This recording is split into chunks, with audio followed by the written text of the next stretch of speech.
Al Jazeera Podcasts. I'm David Enders, and this is The Take. As Israel's war on Gaza continues, we're coming to you on Sundays with a weekly roundup. This week, 123 days into a ceasefire, Israel has killed at least 524 Palestinians in Gaza. Israel reopened the Rafa Crossing as Israeli strikes continued to claim lives. Israel is continuing to destroy cemeteries in Gaza. Today is Sunday, February 1. Israel has killed more than 71,769 Palestinians in Gaza since October 7, 2023. On Sunday morning, Israel reopened the Rafa Crossing, which connects the Gaza Strip to Egypt. It has been closed for nearly 2 years.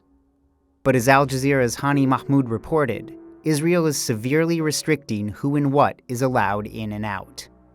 So far, the Israeli military is talking about movement in both directions, where 150 Palestinians are expected to be leaving on a daily basis and 50 only allowed to return. So this disparity between the two numbers it just casts doubts and fear among people, as they want those who are exiting and those returning to be equally the same. That is something that people have been worried about over the past 2 years, that everything that's done on the ground and right after taking over the Rafah Crossing, what the Israeli military intended to do is to empty the Gaza Strip through controlling people's movement in and out of the Gaza Strip.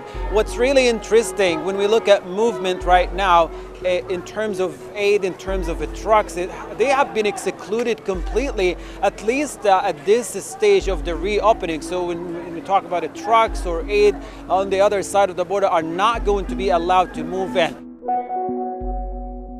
Saturday saw continued Israeli violations of a so-called ceasefire, with airstrikes killing at least 31 Palestinians, including 6 children.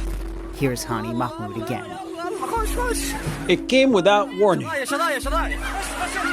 An Israeli strike hitting a city of tents in Al-Mawasi, a displacement camp in the south of the Strip, where tens of thousands of Palestinians live in squalor. This attack killing at least 7 people, all from the same family. Doctors have been trying to save some of the youngest victims. In the north, more Israeli attacks. This time on a police station in Gaza City's Sheikh Radwan neighborhood. The Israeli army says it's attacking Hamas and Palestinian Islamic Jihad weapons depots and manufacturing sites across the Strip.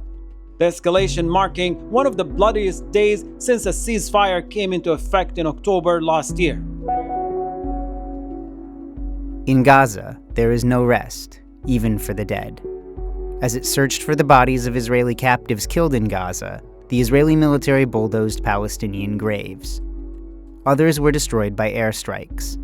The Ministry of Religious Affairs in Gaza reports that 58 of the 62 cemeteries there have been completely or partially destroyed.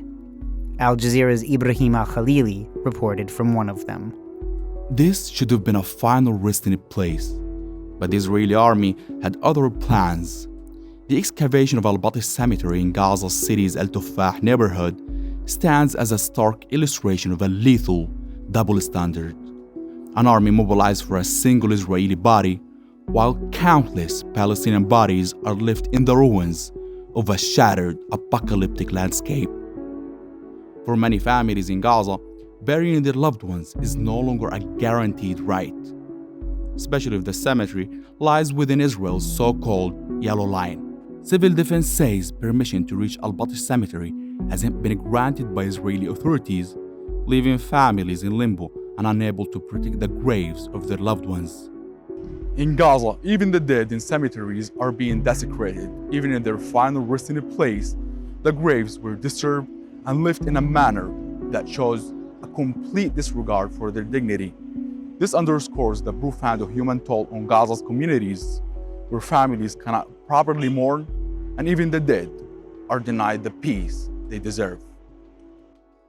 And that's The Take for Sunday, February 1. Please join us again tomorrow. This episode was produced by me, David Enders. Our sound designer is Alex Roldan. Alexandra Locke is the Take's executive producer, and Ney Alvarez is Al Jazeera's head of audio.